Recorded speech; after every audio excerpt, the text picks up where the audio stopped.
Alladzi khalaqal mauta wal hayata liyabluwakum ayyukum ahsanu amala. Asyhadu an la ilaha illallah wahdahu la syarikalah wa asyhadu anna Muhammadan abduhu wa rasuluh alladzi la nabiyya ba'da amma ba'du. Segala puji hanyalah milik Allah yang telah menciptakan kematian dan kehidupan untuk menguji siapa di antara kita yang paling bagus amalnya. Maka bila ada yang bertanya, apa isi kehidupan di dunia ini? Jawabnya yaitu ujian demi ujian. Dan kita bisa lulus dalam menghadapi berbagai ujian itu bila memiliki keimanan yang kuat. Dan iman bisa kuat membuahkan ketaatan harus senantiasa disirami dengan keilmuan.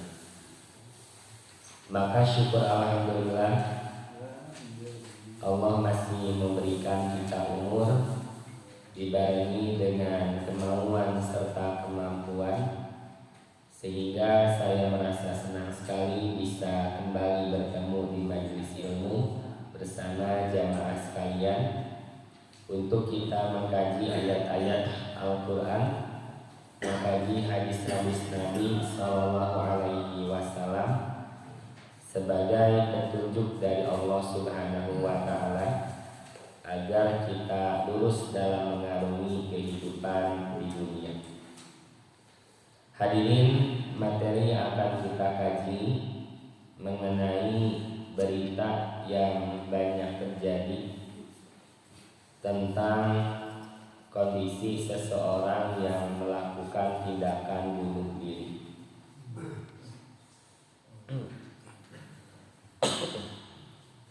Kalau kita melihat jumlah kasus yang tercatat, yang terdata, di antaranya saya dapatkan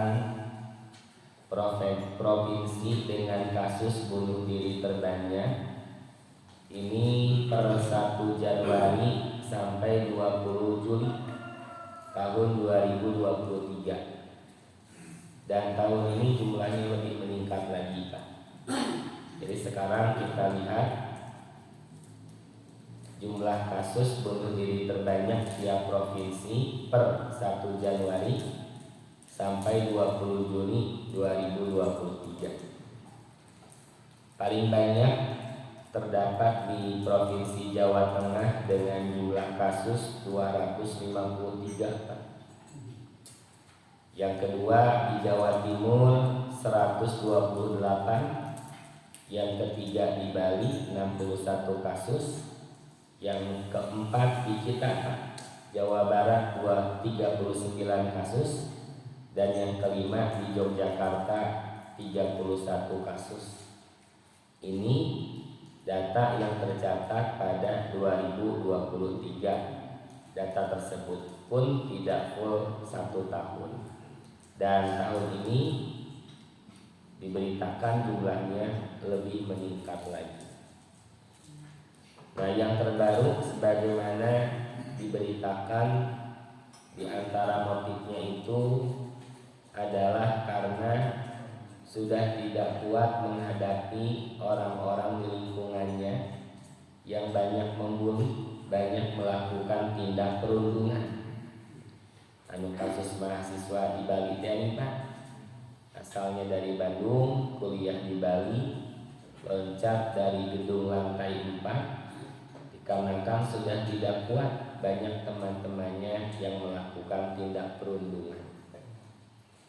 Minggu kemarin, Pak, di Sukabumi, anak perempuan sekolah tingkat sanawiyah, tingkat SMP, bunuh diri dengan melakukan gantung diri, Pak. Terus ada masalah kira langkung usina teh neng tos capek cenah kitu. Diledek wae ku babaturan di sekolah. Itu Pak. Motifnya sama. Karena teman-teman di lingkungannya banyak melakukan tindak pembulian. Yang kedua, kalau pada remaja itu tercatat dikarenakan asmara Pak, putus cinta. Anu pertama pembulian, anu kedua gara-gara cinta mengakhiri hidup dengan bunuh diri. Nah nanti kalau di usia dewasa kasus bunuh diri itu biasanya dikarenakan terlilit hutang Pak. Terlebih pinjaman online, terus bingung dia lunasana kumaha, diudak-udak ku sahabat, udah kolektor gitu. Bagaimana cenah tuh Pak? Jadi banyak sekali kasusnya jemaah. Ya, ada yang sampai ibu membunuh anak-anaknya. Kita di Jawa Barat Pak. Yang lalu si ibu itu pun bunuh diri dengan membuat surat, ya sudah tidak kuat menghadapi ekonomi yang sulit. Banyak hutang di mana-mana. Pas suaminya pulang, kamar anak cenah keketrok kali. Pas dilihat depan, wah semuanya meninggal dunia. Itu ya. Nah, maka sungguh penyebab paling utama sebenarnya bukan karena pembuliannya, bukan karena urusan cintanya atau terlilit hutangnya. Dasar utama karena tidak ada keimanan dalam dirinya, kakadinya Pak. Atau keimanannya sakit, keimanannya lemah, sehingga dia lupa ada Allah yang maha kuasa, ada Allah yang bisa dijadikan sandaran untuk memohon berbagai bentuk pertolongan. Jadi bagi orang yang memiliki iman kuat tidak mungkin melakukan tindak bunuh diri yang dianggap sebagai solusi menghadapi masalah yang berat. Justru dengan bunuh diri akan menghadapi masalah yang lebih berat dibandingkan masalah yang kita hadapi di dunia saat ini. Nah, kalau misalnya kita lihat sesuatu yang jadi bahan tertawaan atau ayeuna sok disebut pembulian teh apa, maka kita temukan kisah Ibnu Mas'ud radhiyallahu anhu. Pernah suatu ketika Ibnu Mas'ud diperintahkan oleh Nabi SAW untuk naik ke pohon. Tersingkap bajunya, terlihat betisnya yang kecil. Lalu para sahabat kan menertawakan, Pak, tinggal itu cuma itu Mas'ud. Artinya sudah jadi tabiat manusia pada umumnya ketika melihat suatu kekurangan, suatu kelemahan pada diri seseorang, lalu jadi bahan ejekan, disenselikan gitu Pak. Nah, kenapa saya mengatakan sudah tabiat manusia tuh Pak? Tingkat sahabat wahid menertawakan. Lalu terdengar oleh Nabi SAW dan beliau menjelaskan bahwa benar adanya kaki atau betis Ibnu Mas'ud kecil, berbeda dengan kalian, tapi ternyata berat timbangannya di akhirat melebihi beratnya gunung Uhud. Karena di akhirat itu timbangannya bukan mengukur berat badan, tapi mengukur amal kebaikan. Nanti beratnya kebaikan yang dilakukan Ibnu Mas'ud melebihi beratnya gunung Uhud.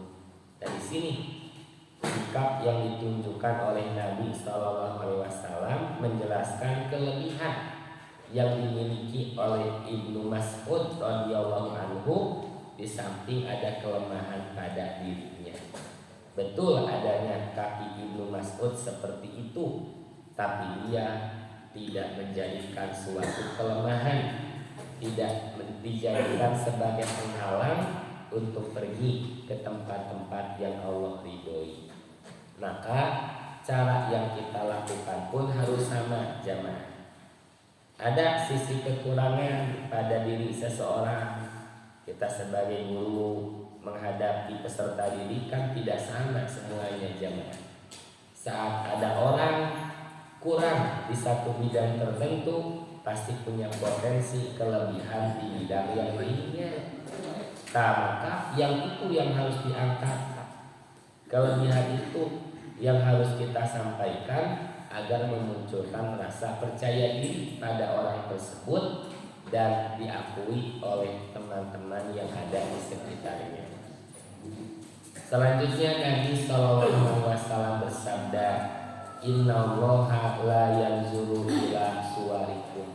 Sesungguhnya Allah tidak melihat, Allah tidak menilai kepada rupa kalian, walakin yanzuru ila qulubikum. Tetapi Allah melihat dan menilai terhadap hati kalian, yakni ketakwaan di antara kalian. Di sini Nabi SAW menerangkan bahwa kemuliaan seseorang bukan dilihat dari unsur jasmaninya, tetapi dari nilai ketakwaannya. Ini di antara cara yang disampaikan oleh Nabi SAW agar tidak terulang kembali Ibnu Mas'ud jadi bahan lelucon dari sahabat yang lainnya. Nah hadirin, kita akan lihat pertama di surah An-Nisa ayat 29 sampai 30. Firman Allah Subhanahu wa taala yang di sini ada larangan agar kita jangan melakukan tindak bunuh diri. A'udzu billahi minasyaitonir rajim.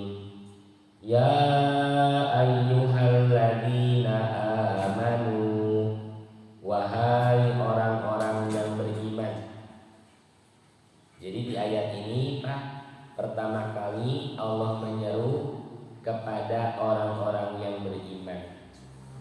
Seruan yang merupakan tanda betapa Allah sangat mencintai dan menyayangi kita. Karena setelah Allah menyeru, wahai orang-orang yang beriman, lanjutannya pasti ada perintah atau ada larangan.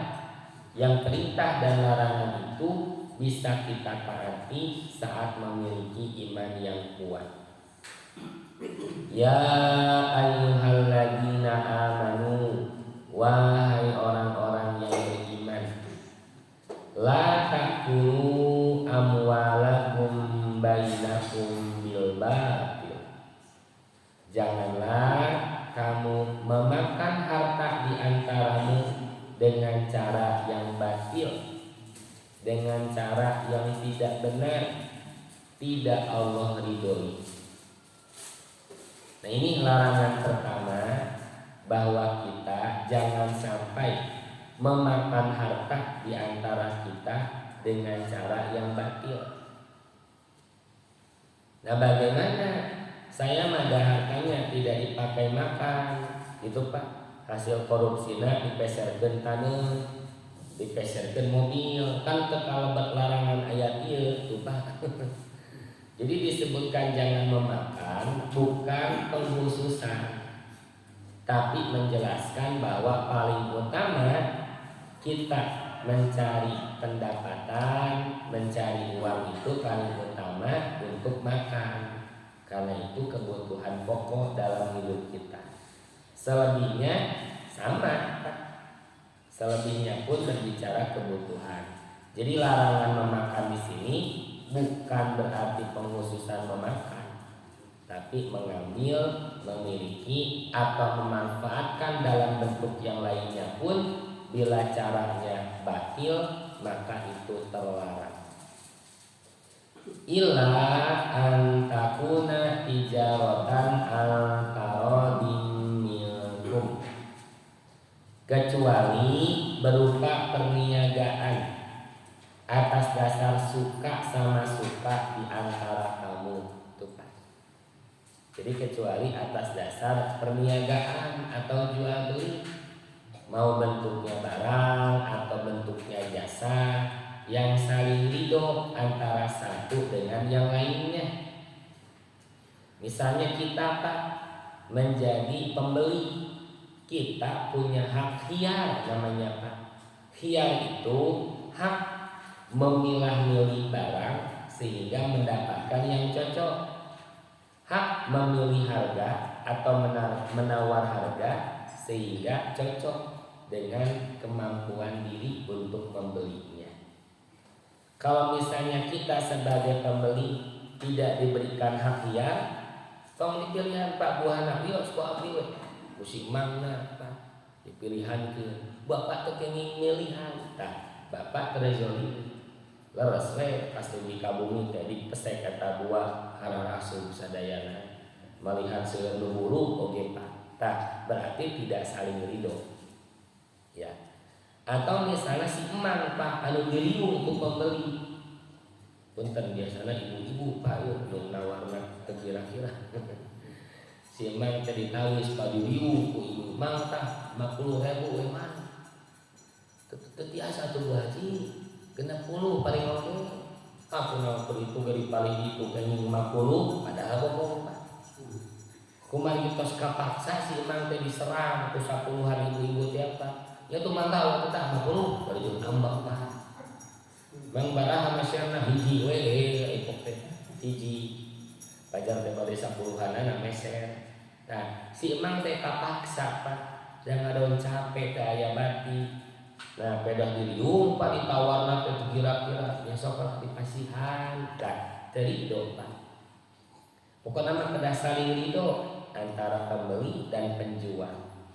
Atau misalnya dalam bidang jasa, Bapak di rumah genteng teh balalocor apa mah biasa ngecek ka luhur eta cenah manawi aya genteng nu retak atana pilu ngageser da bocor ente usum hujan mangga Bu Haji kan gitu kan bidang jasa eta Pak sok eta dialiran sabaraha eta begu 100.000 we ka dieu ku abdi ditabuh salapan nepi ka sore dicek sadayana bade nganggo anti rembes eta sok punya 100.000 sedikit kasihan tak jam 10 tos beres gerak ngaman cepet-cepet tuh hampir lagi naik kaluhur hunkul teh sanes ukur naik kaluhur nah tuh kan tidak dilihat tapi sauna dugi-dugi kasontan lah diberesan sadayana rupanya berarti si ibu nah anu terzolimi tidak sesuai kesepakatan atau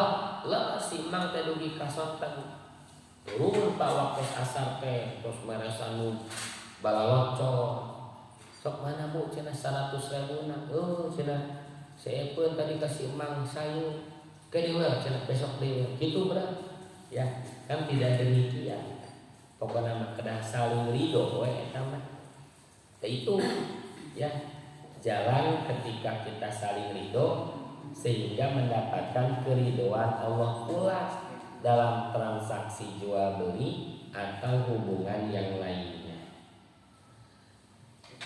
Ini larangan pertama, pengecualiannya adalah dengan jual beli perniagaan yang saling ridho antara yang lainnya. Larangan yang kedua dalam ayat ini wala taqtulu anfusakum. Dan janganlah kamu membunuh dirimu sendiri. Itu Pak nyambung.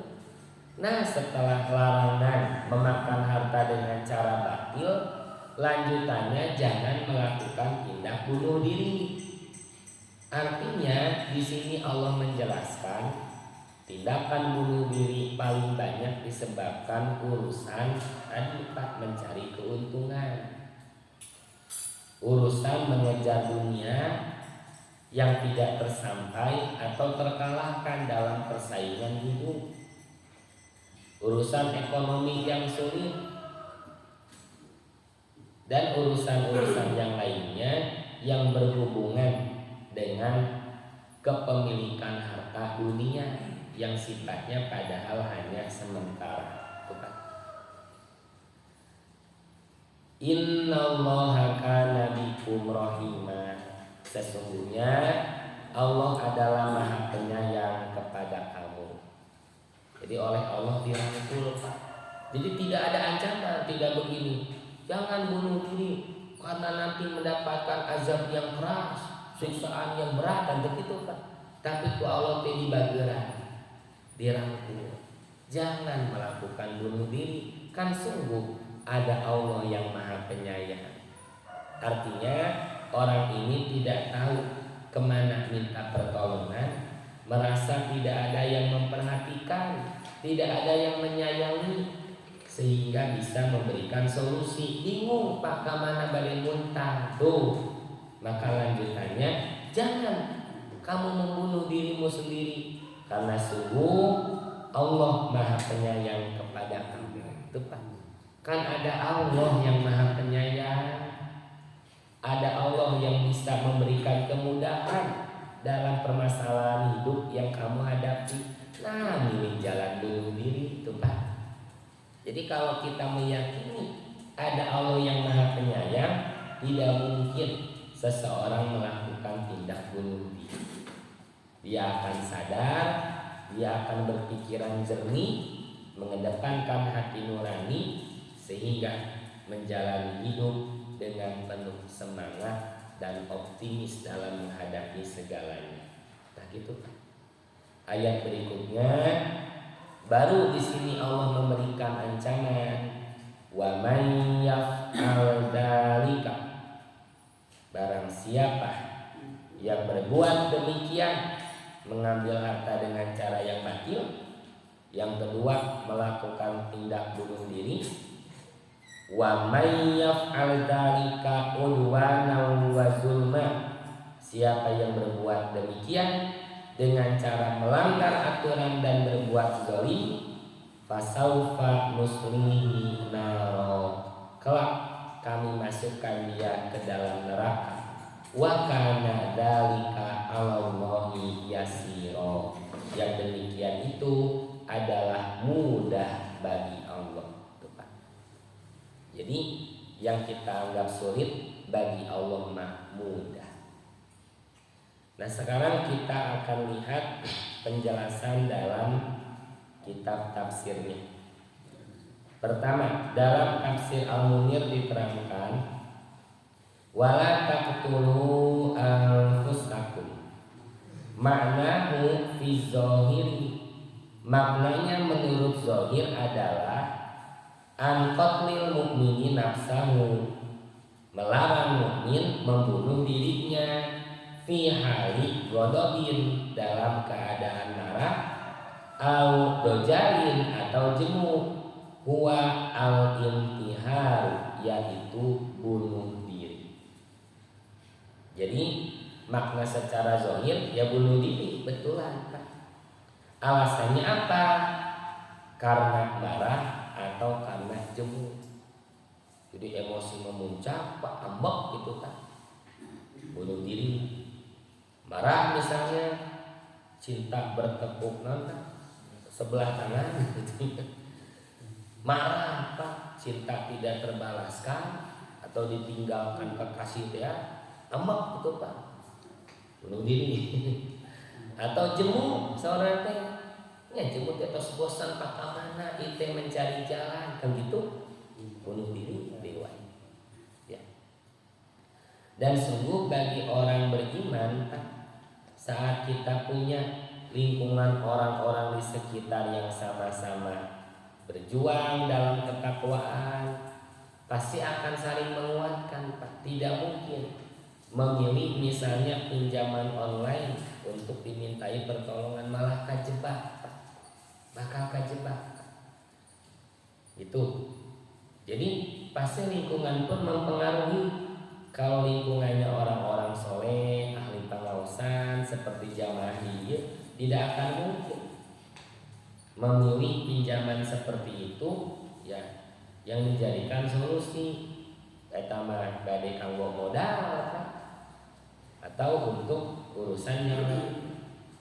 Tidak, kita akan berpikir ulang Pak, memikirkan berbagai macam hal Pak, baik buruknya. Akhirnya kita memutuskan memilih sesuatu yang tidak mendatangkan madorot yang besar. gitu jamaah.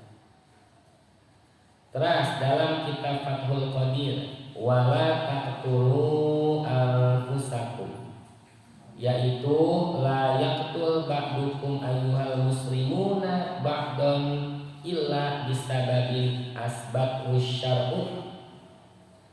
Janganlah sebagian kalian wahai kaum muslimin membunuh sebagiannya lagi. Nah, jadi di sini makna pertama, jangan saling membunuh. Kalau ada dua orang berkelahi, Pak, bertengkar sampai melakukan tindak pembunuhan, maka kata Nabi dua-duanya di neraka. Ada sahabat yang bertanya, wahai Rasulullah, kalau yang membunuh di neraka kahartos dan dia melakukan tindak pembunuhan, bagaimana yang dibunuh? Masa masuk neraka juga? Itu Pak, kata Rasul sahabat. Jawab Nabi SAW, kedua-duanya di neraka karena kedua-duanya punya keinginan untuk mengalahkan, punya keinginan untuk melakukan tindak pembunuhan. Walaupun akhirnya dia yang membunuh tidak terbunuh, anggap ya, yang terbunuh pun di neraka. Tuh. Kecuali atau melainkan karena sebab yang telah ditetapkan oleh syariat. Apa yang ditetapkan, Pak? Boleh seorang muslim membunuh muslim yang lainnya, diantaranya ketika menegakkan hukum qisas, itu mah dibolehkan, pembunuhan yang dibolehkan. Karena di kita kan aturan Islam itu ya nyawa dibayar dengan nyawa, sehingga benar-benar memberikan efek jerah, Pak, memberikan rasa takut kepada yang lainnya. Yang kedua, atau la taqtulu anfusakum biktirafil ma'asi. Janganlah kalian membunuh diri kalian dengan berbuat maksiat, tuh Pak. Jadi di sini mah beberapa penjelasan mengenai ayat yang tadi. Satu, jangan kaum muslimin saling membunuh. Dua, jangan kita membunuh diri sendiri dengan melakukan kemaksiatan. Jadi saat melakukan kemaksiatan masih larut atau melakukan perbuatan dosa, bunuh diri, Pak, tanpa disadari. Dia menjerumuskan dirinya sendiri ke dalam kebinasaan. Dan ingat, Pak, narkoba, segala rupa, Pak, perbuatan dosa. Dan kita harus ingat, bilih malakul maut ngajemput nalika orang ujung didamel perbuatan dosa. Kan ngeri jemaah. Suul khotimah kan ya. Nauzubillah min dzalik. Nya ayeuna sehat teh. Kan terang kan. Ada yang orang mati tiba-tiba sedang melakukan perbuatan dosa, kan ngeri jemaah tuh. Jadi tafsir kedua maknanya kitab ini diterangkan jangan bunuh diri dengan melakukan kemaksiatan. Yang ketiga, atau al-muradu yang dimaksud ayat ini annahyu an ayyaqtulal insanu nafsahu haqiqatan, atau yang dimaksud adalah melarang manusia membunuh dirinya sendiri secara hakiki. Wala mani'a min hamlil ayah ala jami'i hadil ma'ani, dan tidak ada yang melarang dari membawa ayat tersebut atas seluruh makna-makna ini. Jadi semuanya benar, penafsirannya seperti yang tadi disampaikan. Nah, hadirin jamaah Masjid Al-Amin yang saya hormati dan Allah rahmati, sekarang kita akan melihat keterangan dari Amr bin Al-As dalam kebersamaannya dengan Nabi SAW, yang ia berdalil atau beralasan dengan ayat yang tadi kita baca. Kita lihat hadisnya jemaah. Dari Amr bin Al-As radhiyallahu anhu, ia berkata, ihtalamtu fi lailatin baridatin fi ghazwati Dzatis Sulasil. Aku bermimpi pada suatu malam yang sangat dingin pada saat perang Zatus Sulasil. Ini perang yang terjadi pada bulan Jumadil Ula tahun 8 Hijriah. Kata Amr, saya bermimpi. Nah, tentu bukan mimpi yang biasa, Pak. Mimpi yang menyebabkan dia menjadi berhadas besar, begitu. Pada saat malam yang sangat dingin. Dinginnya teh Pak tong disamikeun sareng di Lembang atau nanti di Ciwidey. Tak cari sakumaha, di itu mah tirisna Pak. Tapi keterangan di sini dinginnya ya sangat dingin. Sangat dingin. Fa asfaqtu in iktasaltu an ahlika, maka aku takut jika aku mandi aku bisa celaka. Pak kuat Pak saking tirisna. Ieu ngaladon celaka mun mandi gitu Pak. Fatayamamtu, maka aku tayamum tuh Pak. Tayamum Amr teh. Padahal kan harusnya mandi Pak ya, disebabkan dia berhadas besar. Karena sangat dingin, dia merasa tidak kuat dan mencelakakan diri, milih tayamum. Kan badai perang gitu Pak. Tadabi berbuat istirahat, bermalam, persiapan untuk perang. Kumaha badai perang teh ngadon panas tiris, cenah teh kumaha gitu Pak. Akhirnya ia tayamum. Summa sholaitu bi ashabi subha. Kemudian aku sholat subuh dengan sahabat-sahabatku. Maka mereka menerangkan hal itu kepada Nabi Shallallahu Alaihi Wasallam. Sampai Pak berita yang tadi kepada Nabi. Rasulullah cina Amr cina mimpi tapi teu mandi. Kalau kata tayamum we gitu Pak. Sampaikan kepada Nabi. Faqala, maka beliau bersabda, ya Amr, sholaita bi ashabika wa anta junubun. Kamu sholat dengan sahabat-sahabatmu sedangkan kamu sedang junub. Maka aku memberitahukan kepada beliau sesuatu yang menghalangiku dari mandi. Diterangkeun Pak, karena tidak kuatnya cuaca yang dingin. Fakultu, kata Amr, aku berkata lagi, inni samitullaha yaqulu, sesungguhnya aku mendengar Allah berfirman. Amr membacakan ayat yang tadi Pak. Wala taqtulu anfusakum innallaha kana bikum rahima. Itu Pak. Jadi Amr teh ngadalil Pak alasanna naon milih tayamum tuh. Kan Allah berfirman, janganlah kamu membunuh dirimu sendiri. Sesungguhnya Allah Maha Penyayang kepada kamu. Mendengar Amr membacakan ayat yang tadi, maka Nabi Shallallahu Alaihi Wasallam fadohika Rasulullah Shallallahu Alaihi Wasallam. Maka Rasulullah Shallallahu Alaihi Wasallam tertawa, tersenyum, tertawa.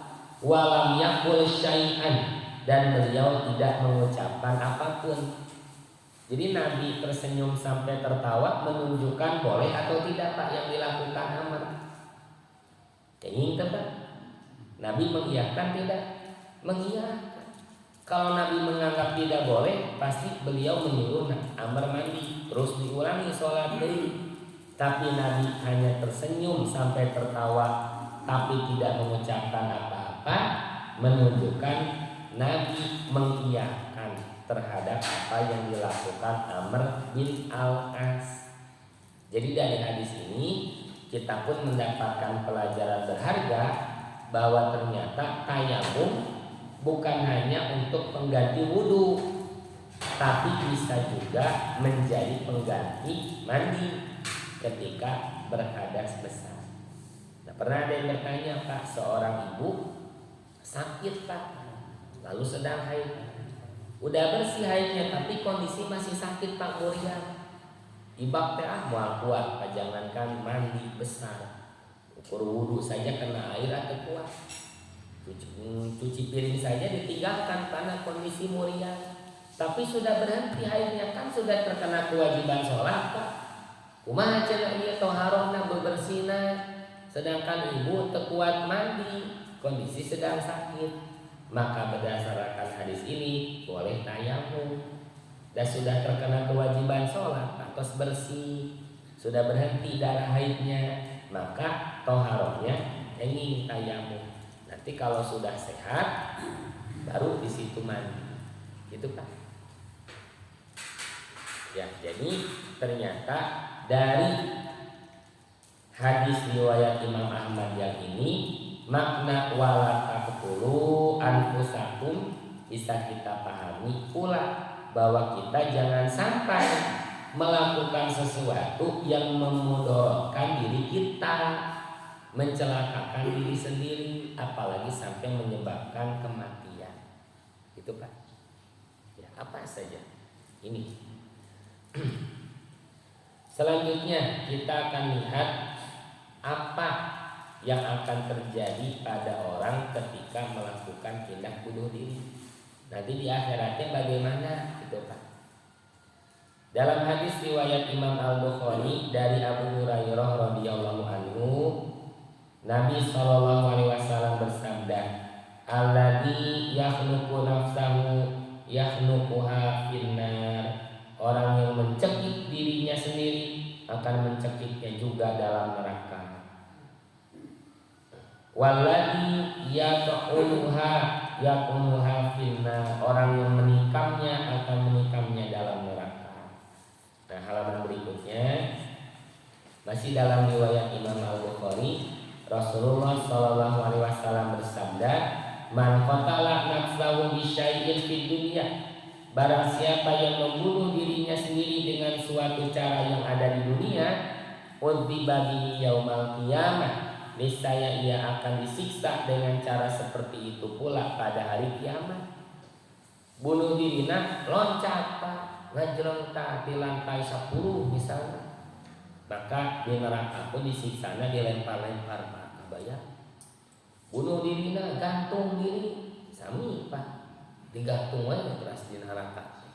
Jadi sesuai kondisi bunuh dirinya seperti apa, maka siksa di nerakanya pun seperti demikian. Nah, sekarang jemaah masih dalam riwayat Imam Al-Bukhari, Nabi SAW menerangkan tentang kisah umat terdahulu. Ternyata kisah Nabi terdahulu pun pernah ada yang melakukan tindak bunuh diri. Kita lihat hadisnya dari Jundab bin Abdullah radhiyallahu anhu, ia berkata, Rasulullah SAW bersabda, "Kana fi man qablakum." Dahulu sebelum kalian, rajulun bihi jurhun, ada seorang laki-laki yang memiliki luka. Kemudian ia tidak sabar. Fa'akhadha sikinan, lalu ia mengambil pisau. Fahazza biha yadahu, lalu ia memotong tangannya dengan pisau tadi Pak. Itu dia ada luka, tersabar Pak. Atau dia kondisi sakit, ada yang diderita, tidak sabar menghadapi, nyenak peso, yuk Pak. Fama roko'ad damu, maka sampai darahnya itu tidak berhenti mengalir, hatta mata, hingga ia meninggal dunia. Qala Allah Ta'ala, Allah Ta'ala berfirman, nah ini hadis qudsi Pak, badaroni abdi binafsihi, hambaku telah mendahuluiku terhadap dirinya, haramtu alaihi jannata, aku haramkan surga atasnya. Ngeri banyak. Jadi Allah berfirman, hambaku mendahuluiku atas dirinya. Nah, kuduna kami kan sareng anu nugaskeun malakul maut, yang ada bunuh diri gitu. Hambaku mendahului aku terhadap dirinya, aku haramkan surga atasnya, diharamkan surga jemaah. Ya. Jadi ini kisah umat terdahulu pun ternyata ditemukan ada orang yang melakukan tindak bunuh diri. Sekarang kita lihat yang terjadi pada zaman Nabi SAW jemaah. Ternyata ada juga yang pernah melakukan bunuh diri. Dari Abu Hurairah radhiyallahu anhu ia berkata, kami menyaksikan bersama Rasulullah SAW. Ini kejadian pada saat perang Hunain. Beliau bersabda terhadap seorang laki-laki yang termasuk di antara orang yang mengaku Islam.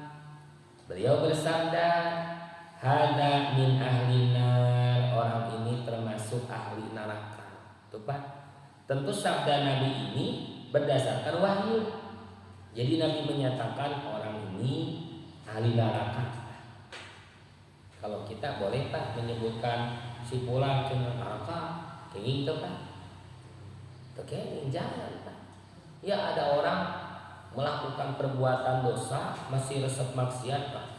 Si eta mah tapi neraka Pak, gitu Pak. Jangan ahli neraka, jangan kata, enggak boleh. Nabi mah menyatakan ini wahyu yang membimbing beliau. Kalau kita menyatakan orang itu ahli neraka, bagaimana kalau ternyata pada akhir hayatnya dia bertobat, meninggalkan dosanya, mengganti dengan amal soleh, dugi ka husnul khotimah, kabayang di akhirat teh nya kurang Pak. Punten Pak abdi dipayeun lebet ka surgana. Kan urang bakal luas tuh. Si eta cenah geuningan mihula. Tidak boleh Pak. Ya. Jangankan menyatakan orang ahli neraka Pak. Kita menyatakan keburukannya saja enggak boleh. Apa dapat kabar misalnya si fulan itu terkena stroke, bulu darahnya pecah, stroke. Lalu kita mau komentari, wajar sih eta mah pola hidupnya dia buruk, makanan tidak dijaga, jangan. Kita ucapkan yang baik, kita doakan. Karena mudah bagi Allah menguji kita dengan ujian yang sama seperti si fulan itu. Kumaha mun pindah ka urang eta teh stroke-na, kan gitu Pak. Ada orang diuji dengan rumah tangganya sampai berpisah, cerai. Kita dapat kabar lalu komentar, we cenah diceraikeun juga kamu cenah kieu. Jangan. Kita doakan yang baik. Karena mudah bagi Allah memberikan ujian yang sama kepada kita. Nah, kembali ke sini, di hadis ini Nabi menyatakan orang itu ahli neraka tentu bukan berdasarkan pengamatan beliau, tapi berdasarkan bimbingan wahyu.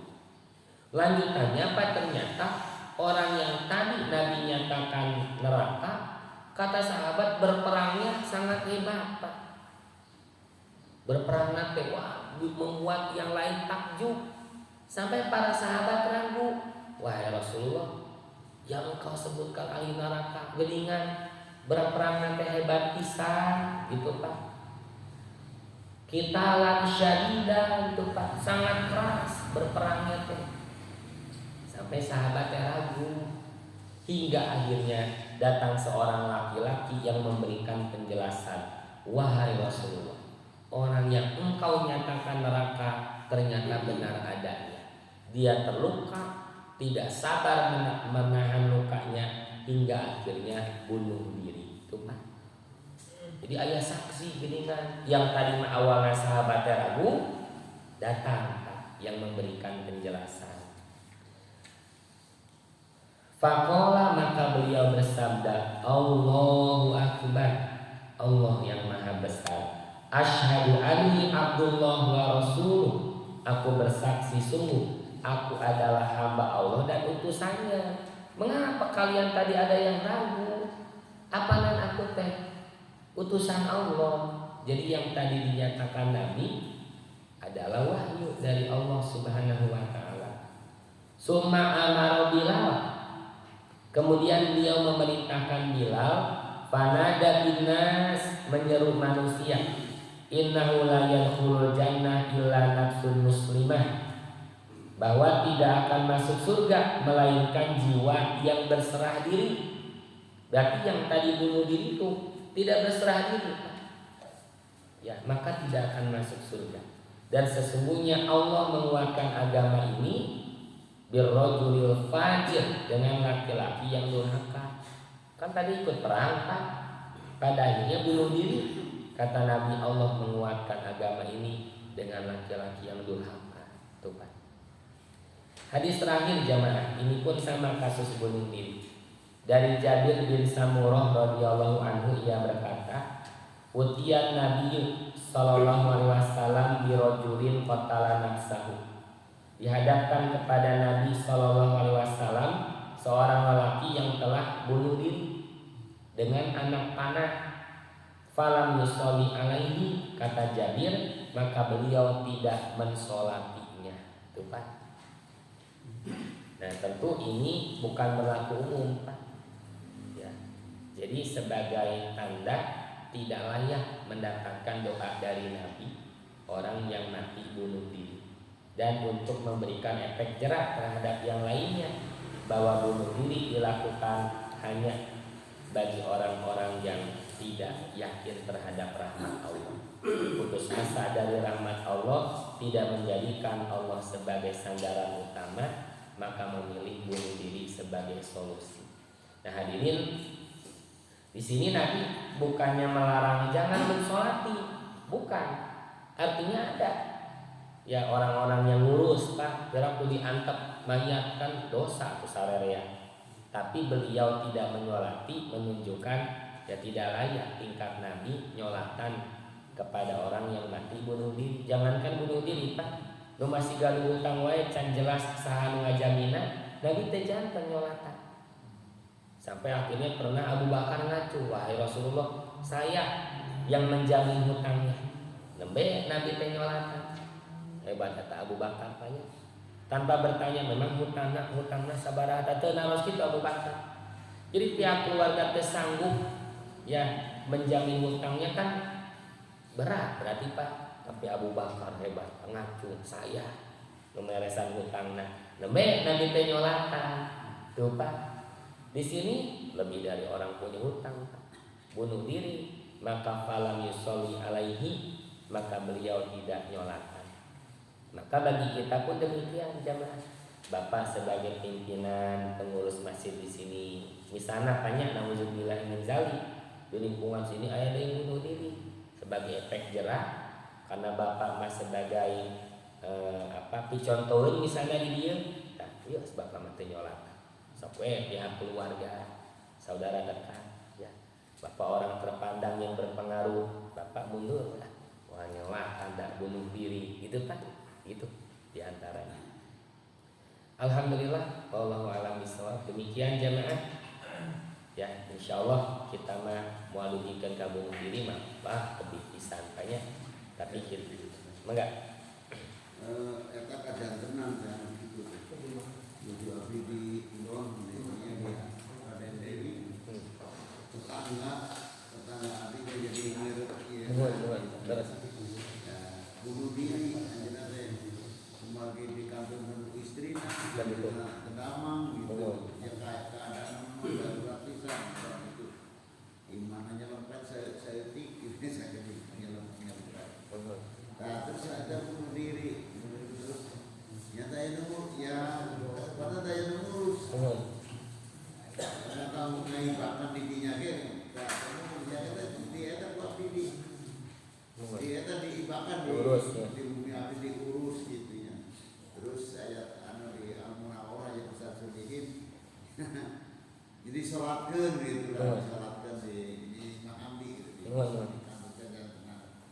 Nah, terus abdi teh ngobrol sama Ustaz Rahmat gitu. Ustaz gitu. Hari kejadian kieu gitu.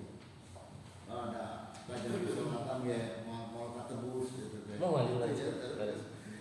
Kayaknya ditanya-tanya jawabnya kayak cuma jadi abdi selaku tetangga dekat gitu ya sebelum kali berarti ada mayat di terus kita kuma kan apa harus ada da paling utami maka mengurus jenazah pahalana kanggo urang.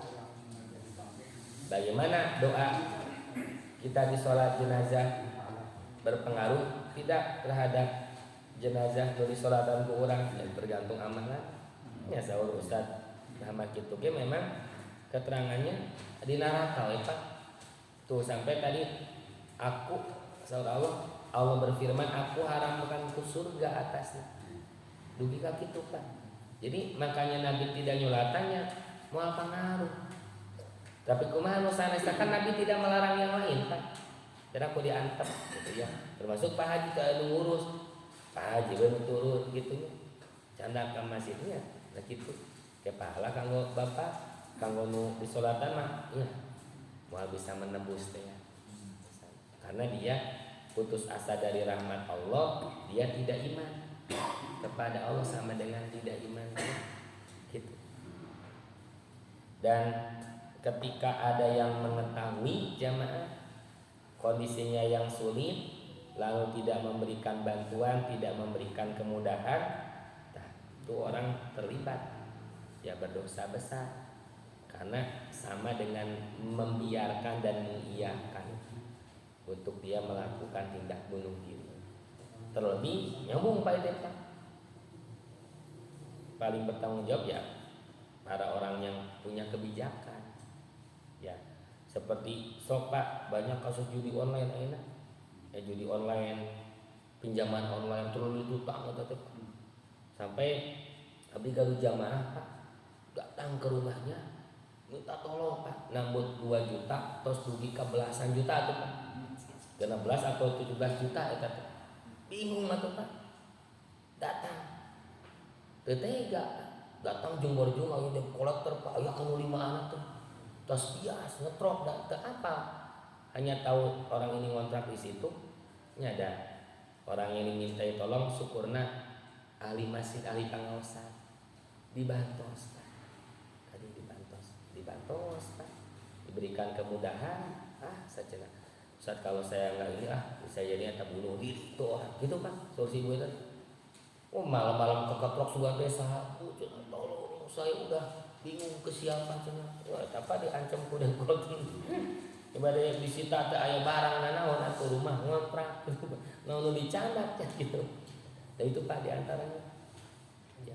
Sedangkan nuk itu kan paling banyak iklan deh Pak iklan deh kan banyak pisan Pak di media sosial dan pinjaman gitu orang teryogi artos gaduh modal buntu ka mana seueur maca iklan tadi hanya modal KTP ieu gampil langsung cair kan gitu Pak ai gaduh dulur berakeur kieu mah ngadadak ke arah rapal gitu ditambutan ngadon ke araya kan gitu Pak tah itu jamaah makanya tapi kalau kita punya lingkungan yang baik insya Allah aman Pak itu penting Pak Haji sekampanya tuh caang gadinya nih alhamdulillah demikian jamaah yang bisa kita kaji semoga Allah senantiasa menjaga kita menjaga keluarga agar segala aktivitas benar-benar mendapatkan keridhaan dari Allah Subhanahu wa taala.